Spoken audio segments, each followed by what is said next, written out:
Welcome to the Mind Sensei podcast.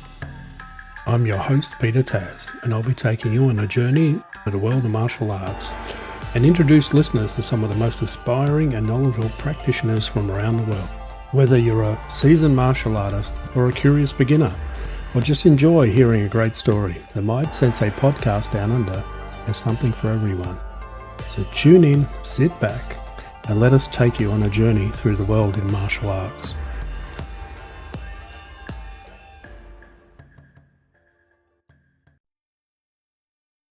Okay. Can you share any memorable moments you've had in your martial arts training? Oh man, there are just a lot of good times. When I broke my nose, that's a good time. So I was sparring. This was in my first school, and there's a guy, Big Tom, and he was called Big Tom because he was big and his name was Tom. And I was a kid at the time, early teens, and this was not his fault at all. Uh, he was doing a spinning back kick. And I just remember I needed to close the distance and I came in there and I was trying to block that kick. I had both arms, like I came down both blocks trying to knock that leg down. Well, this time Tom came around with not only a back kick, but also a spinning back fist and just blew up my nose. And of course I went in and shoved stuff up there and stopped the bleeding and wasn't smart enough to go to the emergency room to get it fixed. And of course, still to this day, still only breathes through half of it, but it's okay. Um, there's just been a lot of good experiences though. Not that breaking your nose is a good experience, but it opens you up to some things. I used to compete in tournaments when I was a kid, so I always enjoyed the tournaments. There's a school in Newark, Ohio, in Arenos martial arts. He's since passed, unfortunately, but the school's still there. He put on tournaments, and then I later fought in the state, regionals, tri-state, and national tournaments. Um, and always I did very well in those, and then later, fought in tournaments in California, Kenpo tournaments, um, and was fortunate to do well in those also. So tournaments were those were always fun especially when I was young. I enjoyed those. Yeah, a lot of different stuff over the years. Have you traveled to teach within America, but also overseas in other countries? So I haven't really traveled to teach. When I was in California still, um, I taught 1 to 2 classes a week for Master Hawkins, so I would teach the noon class on Monday and Wednesday or, whatever the schedule was. So I taught usually twice a week, at the West LA school, and then when I came out here, of course, I'm the instructor at my school. I'm finally getting some people that are coming up in the ranks now that can help out, but, teaching here, and then I've been fortunate to be able to train, with some people, so when I was still in California, I drove up and trained with Master Pick before he moved, and then later we flew and trained with him at his new space. Just recently, Mr. Huck Planis was up in Doyle's Kenpo Karate up close to Cleveland, so I just got to go up there and meet him and work out with him, and of course, back in West LA, a lot of people would come to West LA school for the tests and stuff, so I had the pleasure of working with and meeting, I should say, like Master Chuck Sullivan and, Master Bob White before he passed, and, a ton of those guys coming through there, so I've been very fortunate to have trained a lot, and Sifu Cornejo, who I know Mr. Idol mentioned a lot, he was one of my favorites, um, very, very cool dude. So I haven't done a ton of teaching. Well, I take that back. I forgot. I did do a couple seminars for Black Belt Magazine. Um, so I did do some video seminars, which were live for them. So I guess that's around the world. But it wasn't like I went to Sydney or Melbourne or somewhere personally to instruct. Yeah, no problem. Okay. So, like most Americans, you haven't left your country, right? Well, Mexico and Canada. So That you can go there by road, right? yes, yes. I did fly to Mexico though. Yeah, yeah. But yes, you can drive there. We were a little bit like Texas. To get to another state, it's like 8 to 10 hours drive. So Oh, yeah, yeah, that's a long everyone lives on the coast, so we're all spread out pretty far. But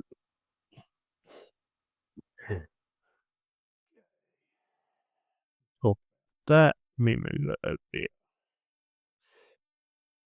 We talked about cross training. Okay, let's talk a little bit about Ian Lauer's Kenpo. Sure. So, what system do you teach there? Sure.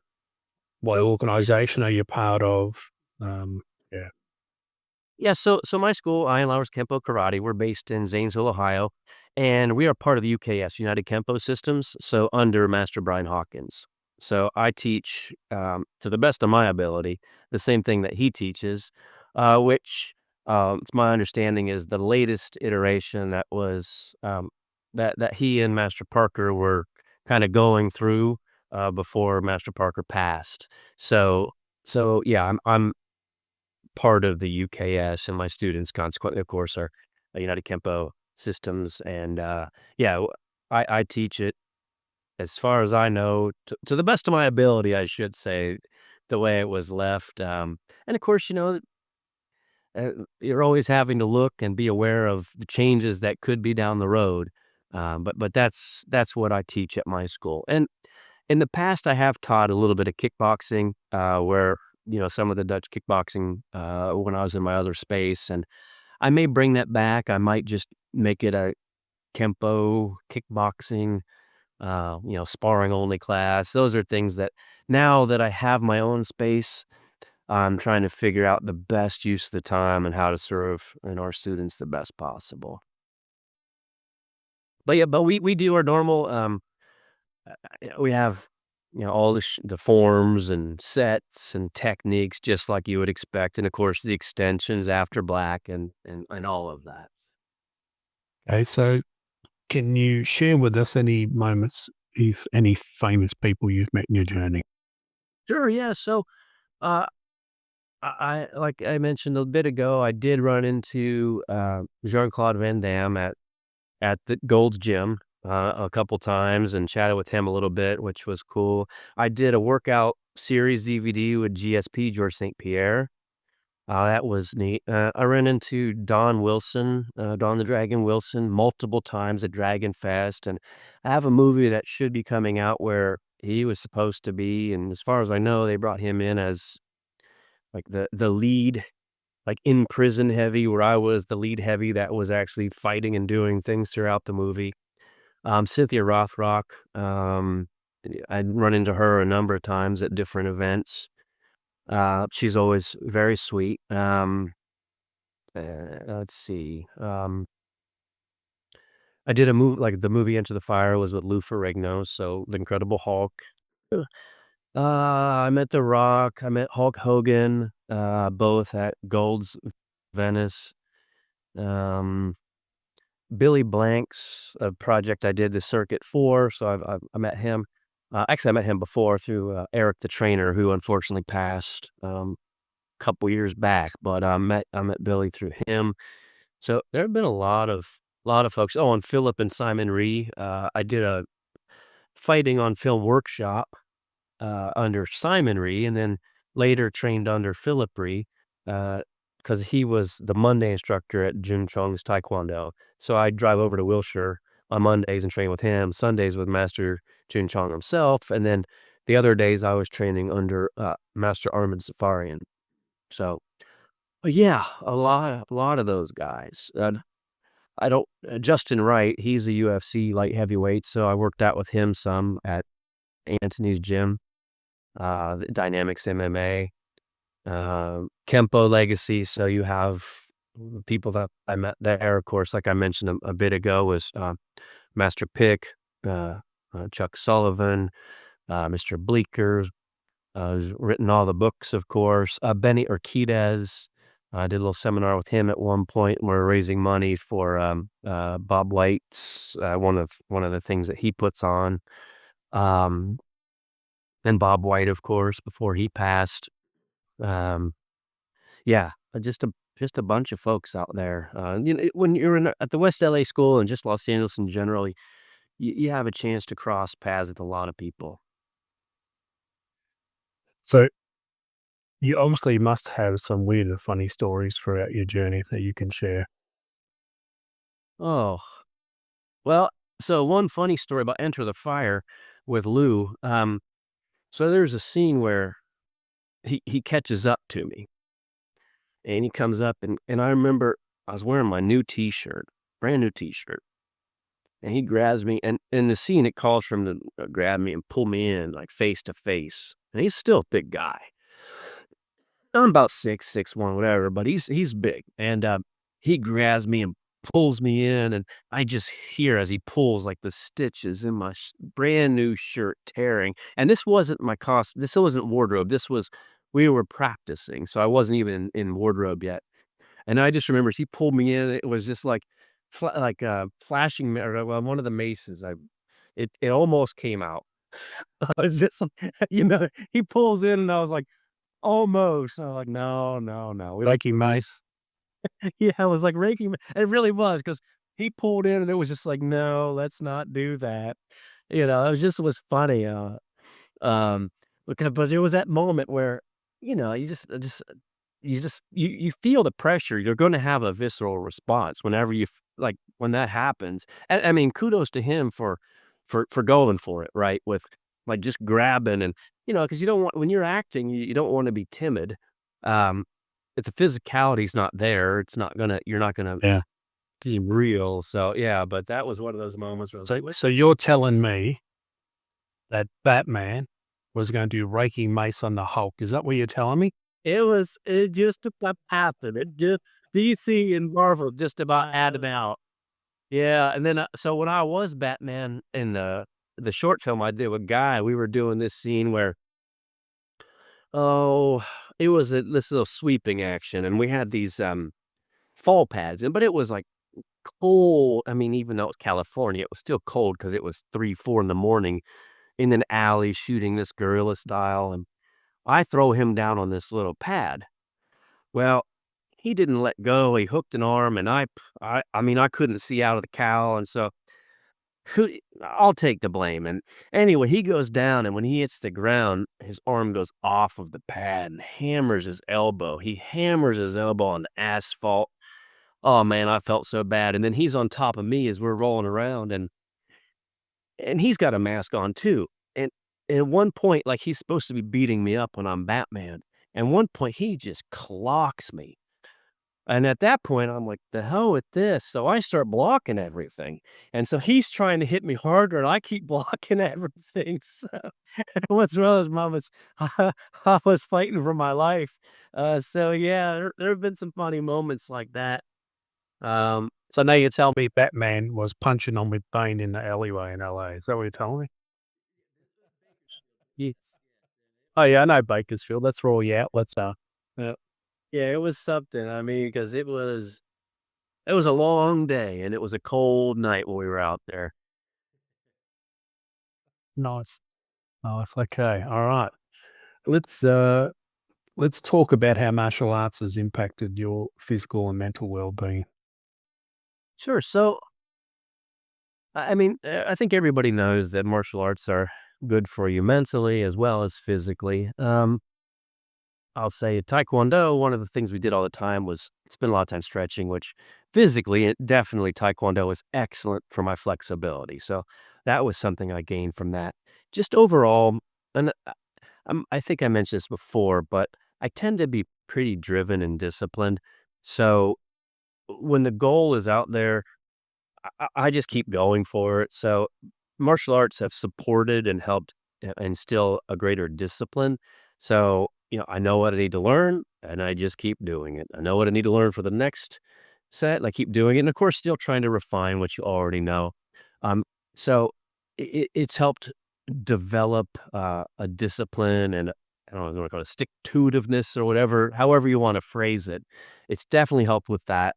Um, and I don't know if you would call a Spartan lifestyle something that you gain from martial arts, but I don't I don't get excited by a lot of frilly things and just stuff I don't really need. There are a few things that I like, and I'm satisfied with that, and I just prefer to train and, focus on those types of things. So I don't know if I could necessarily attribute that to martial arts, but that may be part of it too. I just enjoy training. I enjoy teaching people. Um, so I'm pretty simple. As long as I have my coffee and I get to train and teach, I'm cool. We're going to have to educate you with coffee. Yeah, yeah. We're like, what would we call, to put it for lack of better words, we're like the black porn star. When you come to Australia and you have our coffee, that's it. There's no going back. No going back. Yeah, we've destroyed many Americans with our coffee. Oh, that's good. Yeah, we it's like an Italian style coffee is what we sort of drink over here. But, Okay. yeah. Yeah, I'm pretty simple. I mean, th- well, funny story. I never drank coffee until I was into my 30s. So I actually just wouldn't drink it, and then it was my first ever bodybuilding competition.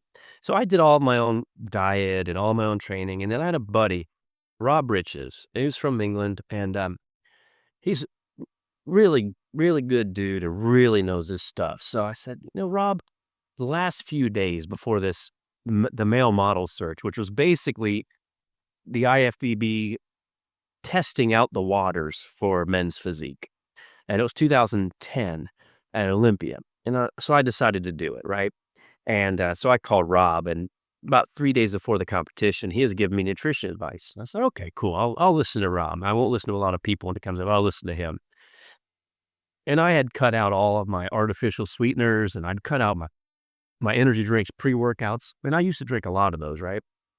And so I was on no sweetener, and I just cut water. You bump up the water, then you cut it out so you can go through diuresis, so you expel extra water to make you look leaner. And I remember it was the night before the show, and he's like, I'm like, what can I have? He's like, you can have 8 ounces of black coffee. And I was like, oh man, I don't drink coffee, but I'm so thirsty. I haven't had water for 8 hours or whatever it was, and hadn't had caffeine for almost a week.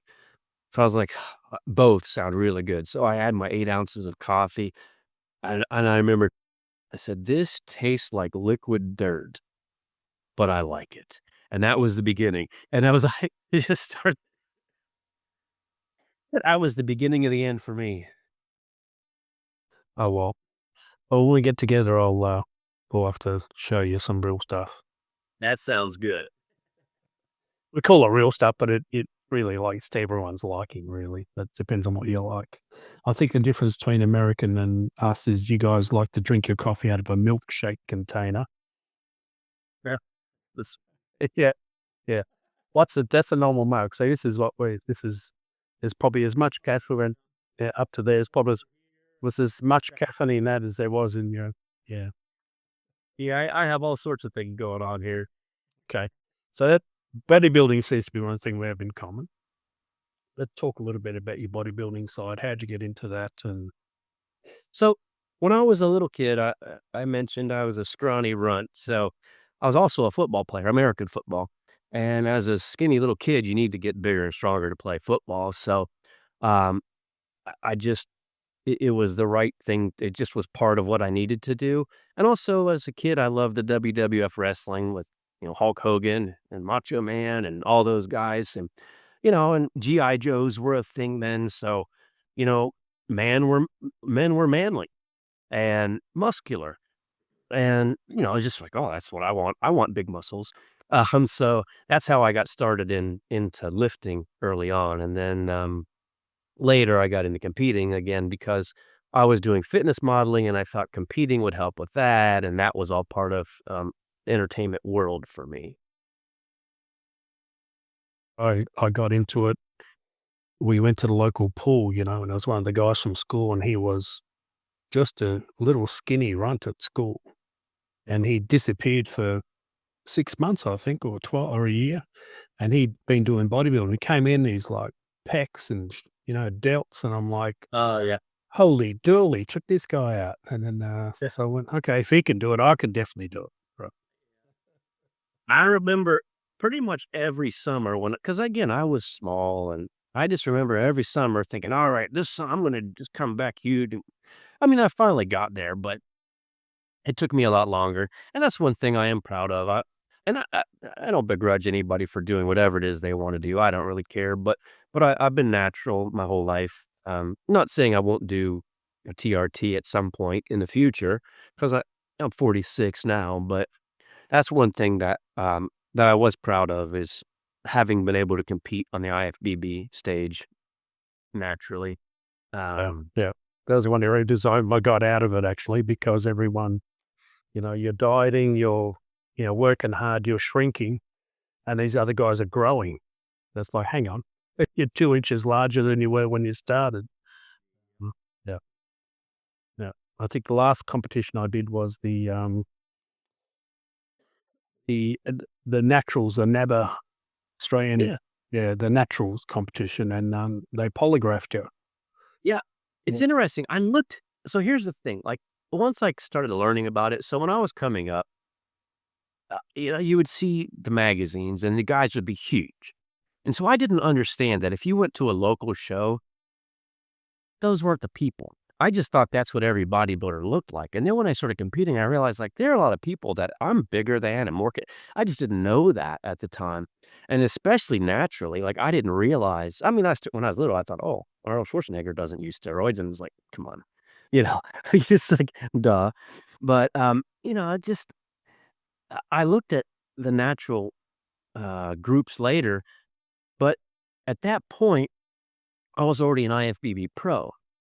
And so it's kind of like you've reached the pinnacle of competition at the IFBB level. And so if you're going to go compete in a different organization after that, it's like nothing against other organizations, but also it's like if I ever wanted to compete in the IFBB, I probably would jeopardize that. And then it's also, if an IFBB pro comes in, I mean, I might be way off base here, but if you have some guy that I beat the IFBB pro. Well, yeah, I've been out for 10 years, but you know what I mean? Like that's another thing that you have to keep in mind. But I strongly considered it because of that reason, like say like a polygraph and all of that. It's like, yeah, it would be cool to know like on stage, I'm competing against people that are on a level playing field. I think the last comp I did, because I started to lose interest, was getting too hard, and I was eating Mexican 3 times a day, so I wasn't 3 times a week. I wasn't really that disciplined, but I thought I'll go in this competition, and I think it was the Victoria, so state, national, natural, and anyway, competing. Anyway, the guys were, so you show up in your tracksuit and all your fake tan crap and everything, and Oh yeah. they were petrified because, like, I was probably sitting at 220 in shape. Yeah. Yeah, big, yeah, big for cannonball shoulders, all that sort of stuff. Really, and then they were worried. So they actually polygraphed me 3 times because they didn't believe it, that I was natural. And that's amazing on your height, because I mean, I think I was probably right around 200. I mean, I was lean, don't get me wrong. I don't know what my body fat percentage was, maybe 5-ish, give or take, but at 200, I was lean. Yep, that's what and I'm not that much but you're a little shorter than me, and at 220, that's massive. And then from that, I got to, was that, or was another comp? I think before that, I did a comp and place, I don't know, third or fourth or some crap. I just didn't peak my shape.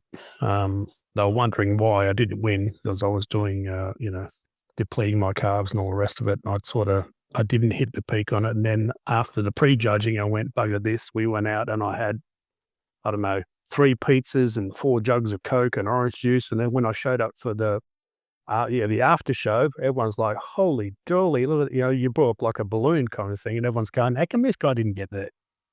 I did that on, it was my last show that I ever did, and, you start messing with your water and all this, and I remember I knew I wasn't top 5, so it didn't matter, and we were at Fuddruckers, and I had a big burger, I had fries, and it had to be a 2-liter or more of Diet Coke, and people will say you should have an insulin response to diet, which I believe, and it was like just the right amount of fat and carbs from the burger and the fries, and so much diet soda that was still.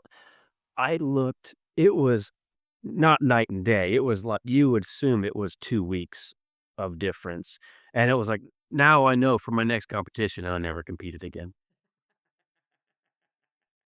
Because I did Huck Carnus. I think he was my third guest, and I paused it, and we talked for hours, and then I went, "Oh, it's not recording."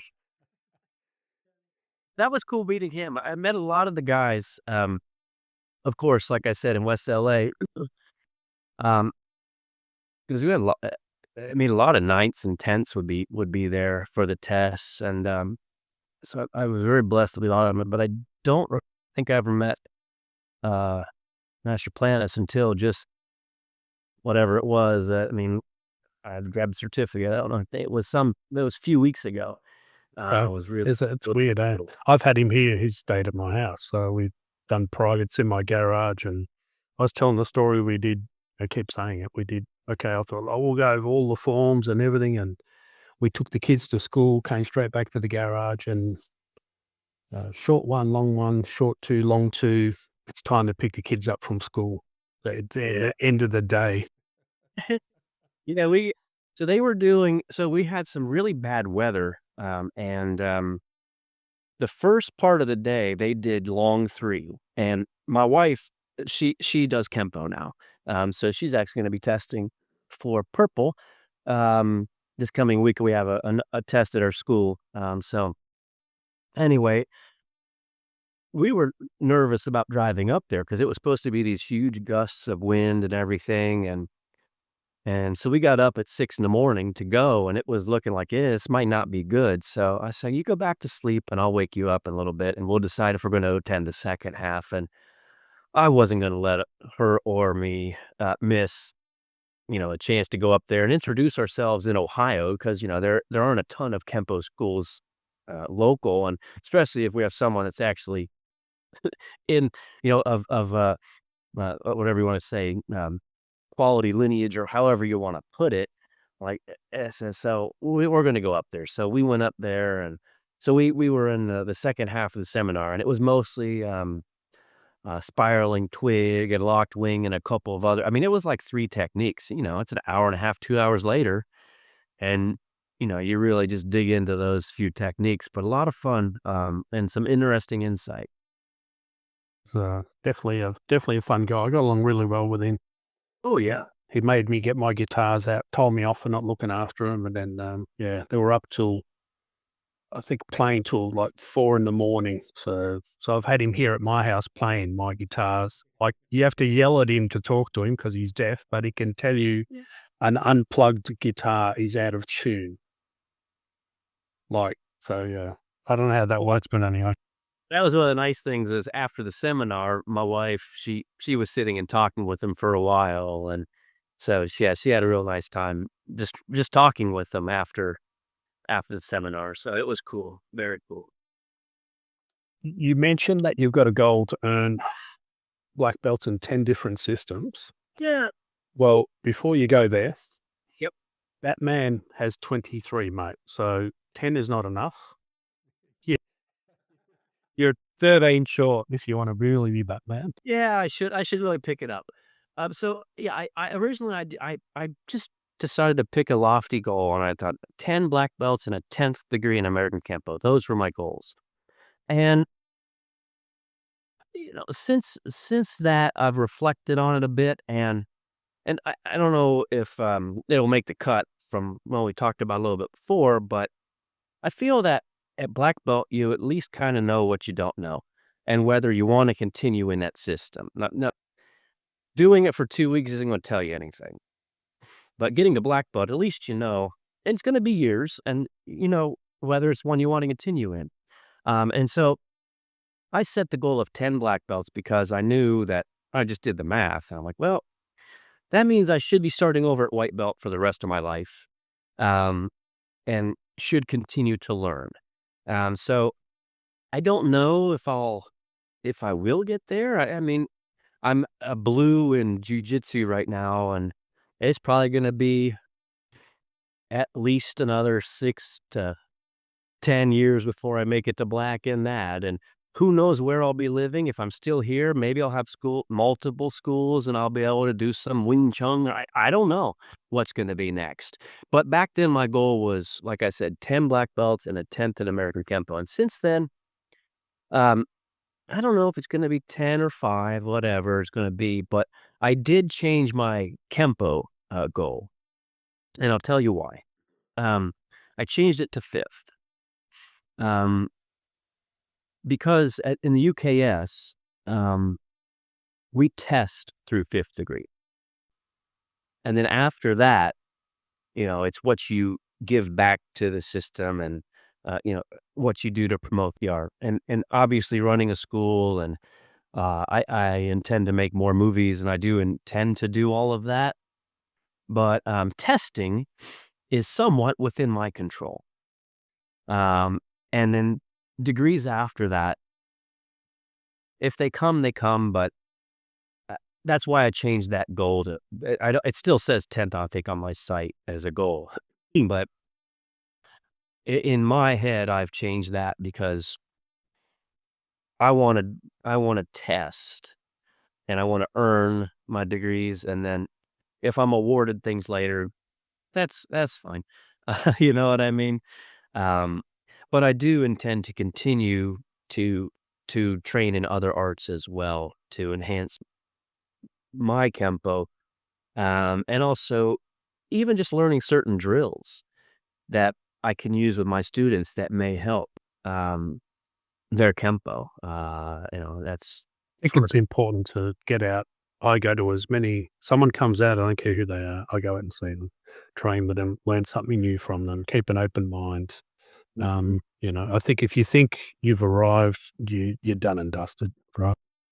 Oh, I mean, and that was part of the humility that I had to develop when I got back into the arts. Like, having been a black belt for a good amount of time, I thought, "Oh, I know what's up," but that was just ego. And it was time to get back into it, and I just was really lucky to have seen that word on my certificate and consequently stopped in and just so happened to be the West LA Kempo School. It's like, of all places, I just happened to drive by that school, and I didn't stop there right away. That's the bad thing. I lived in Beverlywood. I drove back and forth past it. Then I lived up in Northridge, and there's the Granada Hills School that Brian Hawkins has as well, and I remember seeing that. Then I lived in Burbank, and then finally I moved back to Santa Monica. That's what it was, the timing of it. That's when I finally got around to stopping in. So it was like years. And I did the same thing past my taekwondo school that I ended up going to. Like, years I could have been going there, but that's where sometimes it's just not time.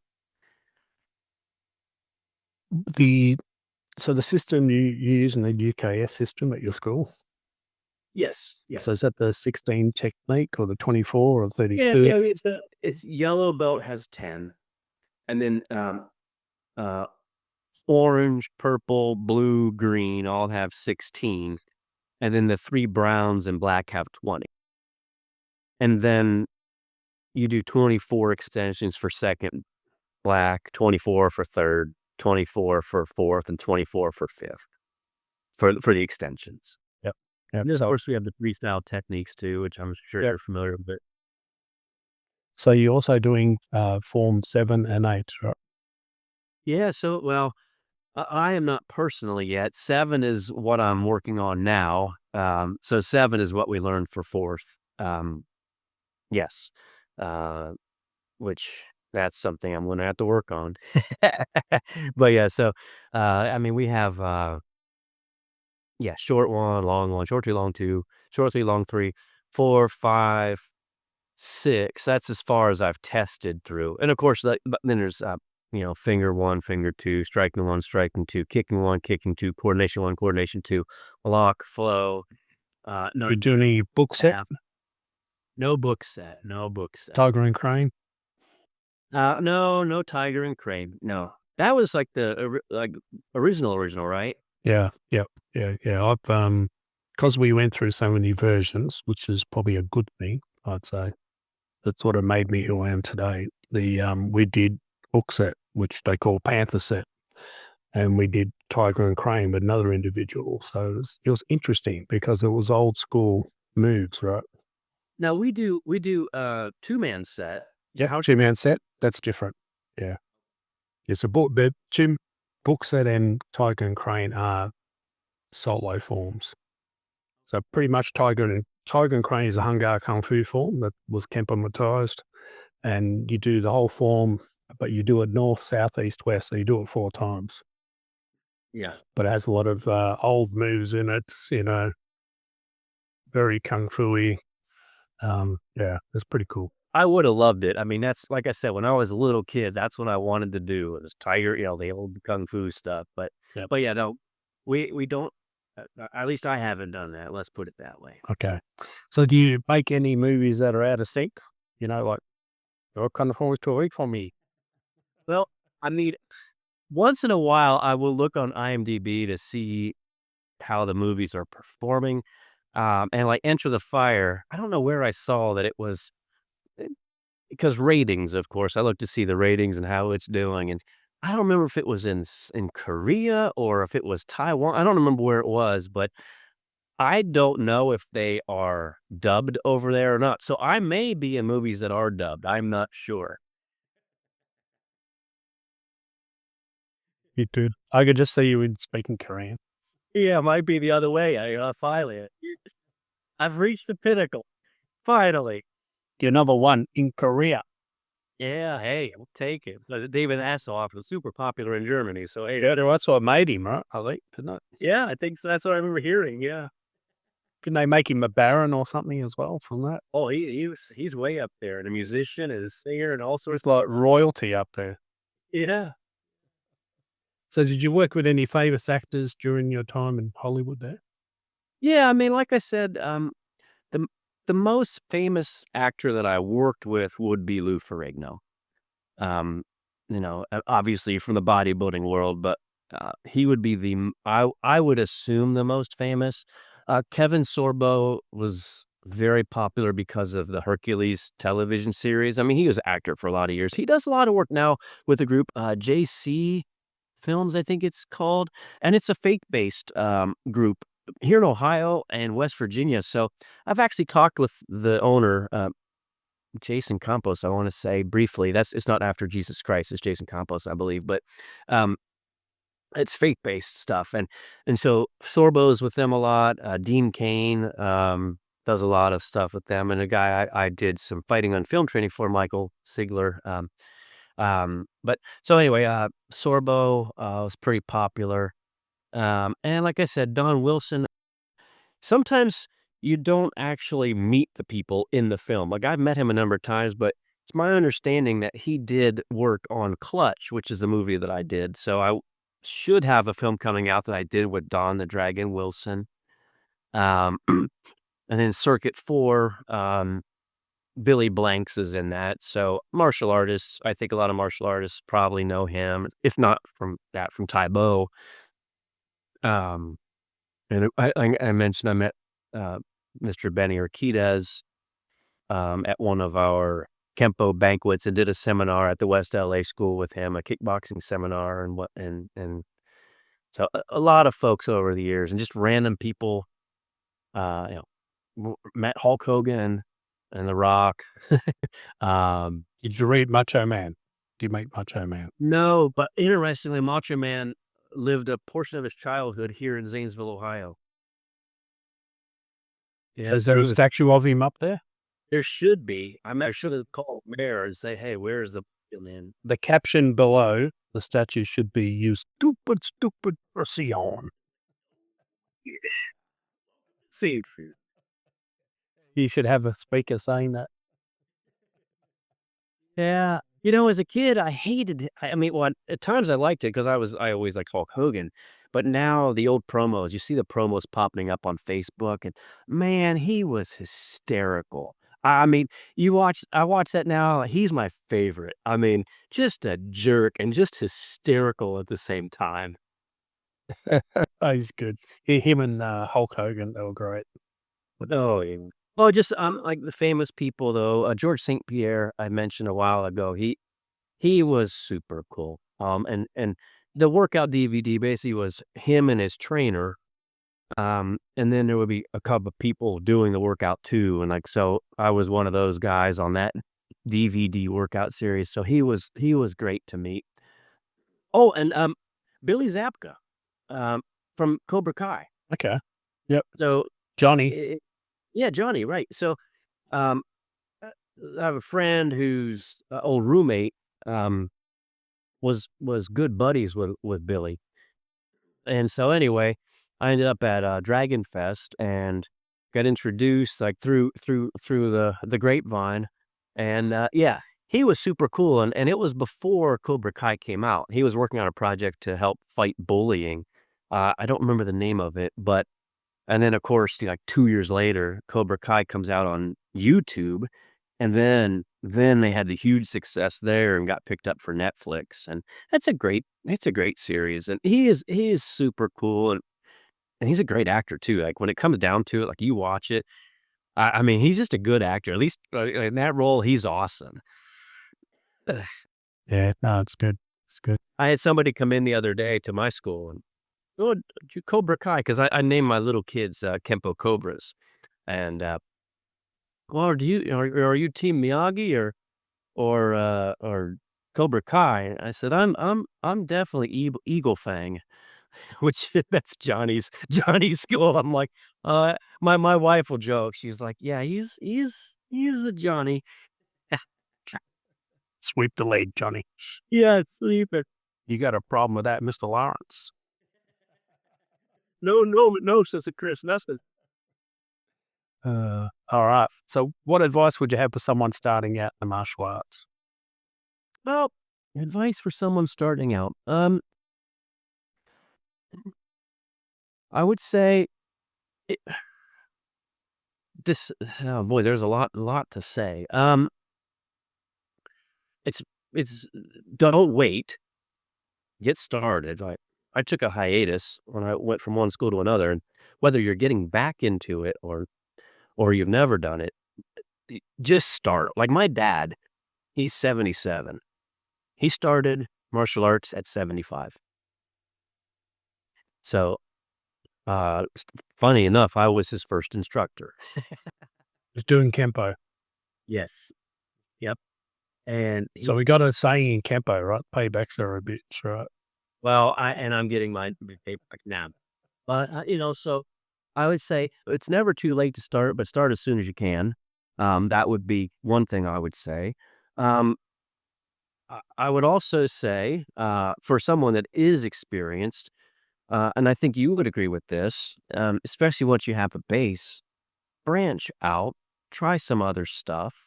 I love the other stuff that I've done over the years, and I've gathered great benefits from other arts to complement.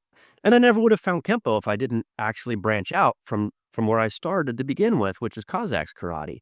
Um, so don't be afraid to branch out if you're already doing something. Um, and I don't know if it's called a piece of advice, but for me, it's like I've told you, like if I start something, I'm going to go to black belt. I'm just going to. Um, Not that you should quit when you get your black belt, but it's really to me, it's a shame when people start and then they quit before they even really get going. And from your journey, and I know from my journey, there are these milestones where. So okay, so for one instance, there's a moment where I remember the twist stance. I'm like, when am I ever going to use a twist stance? You should never cross your feet like this. Why would you do this? And I got up out of bed one morning, and I just stood up too fast. I was a little dizzy. And when you get out, you get dizzy. You normally would just like reach your foot over and catch your balance. Well, I got up and I lost my balance, and my feet went like this. And I looked down and I was like, holy, I'm in a twist stance. Like, that's how I caught my balance, and I don't know if I was a purple belt or whatever it was, and I said, "Oh, okay." My point of that is, I there are these things that'll happen, and you don't even like, if you've done to yellow belt, or you don't know when that discovery is going to happen. And I feel like if you get to black belt, you'll probably have had a number of those moments that are gonna make you a lifetime martial artist, whether it's in that system or you find something that fits you better. We call them a Kenpo light bulb moment, right? So you go to a seminar or a class, and 6 months later, the penny drops. When I remember parting wings, and I was just like, I mean, what is it? Master Can, the joke is if you fight a Kempoist long enough, he'll slap himself to death.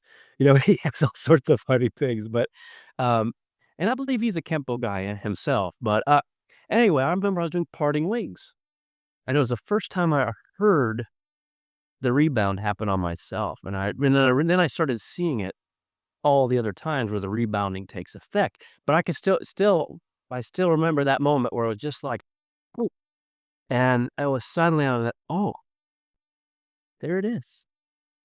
There it is." And of course, teaching, I'm seeing and learning so much. They always say that. Everybody, "Oh, you'll really start learning when you teach." And it sounds so pretentious and just like, come on," but it's true. I mean, I'm learning so much and seeing so much more now, even just with the simplicity of the forms. These are things I should have realized years ago, and now I'm seeing like, well, inward block, outward block, upper block, downward block. What's long one? Same thing. What's the second half of long one? Same thing, just in triplicate. Short two, what is it? Inward block, outward block. Oh, what's long two? Same thing. Then you add a little. I mean, and it's just like all these things that I should have seen, and now just going through and teaching the system and bringing people from white belt through, it's just really opening it up. So advice, um, the best time to start is now. I mean, just start if you have for a beginner, start now. You won't regret starting, you will regret not starting earlier. So if you had to impart some wisdom, you have an inspirational quote or a mantra for our listeners, what would that be? Oh, inspirational quote or mantra. I mean, I like reading a lot of, uh, Napoleon Hill, Dale Carnegie, uh, Vincent Norman Vincent Peale, the inspirational self-improvement books, and I think it was I think it's Henry Ford is credited with it, "Whether you think you can or you can't, you're right." I might be getting it paraphrased and not quite right, but, um, that's one thing, that I keep in mind, yeah, and the different levels of success, this is not a quote or anything, but the different levels of success, you might find that if you didn't reach what you thought you would, you reached what you were supposed to. And it turned you on a completely different trajectory. Like, again, me having a school now, it's something I wanted so long ago, and it took me a long, twisted way to get there. I mean, through professional bodybuilding, I was in magazines and on magazine covers and podcasts and movies, and then somehow I ended up back in my hometown, which I never thought I'd be back to Ohio, and now I have my own school here, just through all the twists and turns. So and that's not really a quote, but that is something I've observed. Yeah. So I noticed you're in the Journey 3, Tom Bleecker. Yes. Are there any other books you've been featured in, or there being an avid reader, are there any books you recommend for our listeners? Um, yeah, so I was just I don't I was blown away when, I got the call for Journey 3. I don't know, it still was very early on in my Kempo I mean, compared to people today, I'm still very early on in my Kempo career, so, I mean, the fact that you have me on here is humbling. Like, I shouldn't be on here after I've seen the guests that you've had on here. And then, This is way to demasculate you reckon? well, but then like the journey, it's like, I don't know. That's just something where I was like, wow, I shouldn't be in there because I was a first. Yeah. Anyway, I just other books though. No, I mean, I was blessed to have been in Black Belt magazine on multiple occasions, and that was when I was doing a lot of writing, and part of my writing was like, hey, I wanted to actually be in there too, like do pictures and stuff for it. So I've been in Black Belt Magazine as a contributing author, as well as a model for them. Um, no other books, but the Journey 3, as you know, there's the original Journey book, which it's 20 plus of the most prominent American Kenpoists, and then International Journey, where it's international. And then the Journey Book 3 is what they were talking about, is more of the like who is potentially going to take up the mantle and continue to get Kempo out there. And yeah, for whatever reason, they picked me up, and I mean, so yeah, I am in there. Are there any books that you read you'd recommend for our listeners? Oh, yeah, I believe it's called The Marshall Way. Is that right? Oh, I think I don't know if they're over there or not. If that's what it's called, and there's a oh shoot, I meant to write that down. I think The Marshall Way. Um, The Warrior's Path, is that there are a few of them. When it comes to non-martial arts books, though, that come to mind, I mentioned it before, or mentioned him, Napoleon Hill, Think and Grow Rich. It's not about money. I mean, money's part of it, but it's about setting your mind and achieving goals. Dale Carnegie, How to Win Friends and Influence People. We talked, you and I talked a little bit before we got started about people having falling outs within the martial arts. Um, how to befriend people and be a good friend, I think, is incredibly important, especially today. The Power of Positive Thinking. Um, that's another good one. Um, Unrelated to even that kind of development, I do love reading on personal finance. So books like The Total Money Makeover by Dave Ramsey and uh, Think and Grow Rich by Robert Kiyosaki. That's about growing your own business Rich and Dad, Poor Dad. yes, and I've read all of those, but yeah, so those are kind of my Automatic Millionaire. Those are like my financial books I love to read, a ton of those. Um, The Warrior's Way, man, the other one escapes me right now. Let me In the Marshall Way, living the The Marshall. Marshall Way, but there's another one too. I don't know if I have it out here. Yeah, unfortunately, I don't have my other books. This is the Living the Marshall Way here. This is the one of them. Yeah, Forrest Morgan. And then, I mean, of course, Infinite Insights, I've read those. And then Mr. Bleecker has written a number of biographies, and so I read The Jet, Benny's book, and then I read Mr. Avery, Rick Avery. He has been at my tests or our tests over the years, and so I read a book that on him. So yeah. Alrighty. Let's see. I think that brings us to the end of our discussion. For people interested in reaching out, training with you, finding you guys, now's time for your shameless plug, location, city, email, website, and details. So I am on Facebook, Ian Lauer. That's IANLAUER. My website for Kenpo is Ian Lauer's Kenpo, IANLAUERS Kenpo with an N, .com. And Facebook, of course, I have Ian Lauer's Kenpo on there.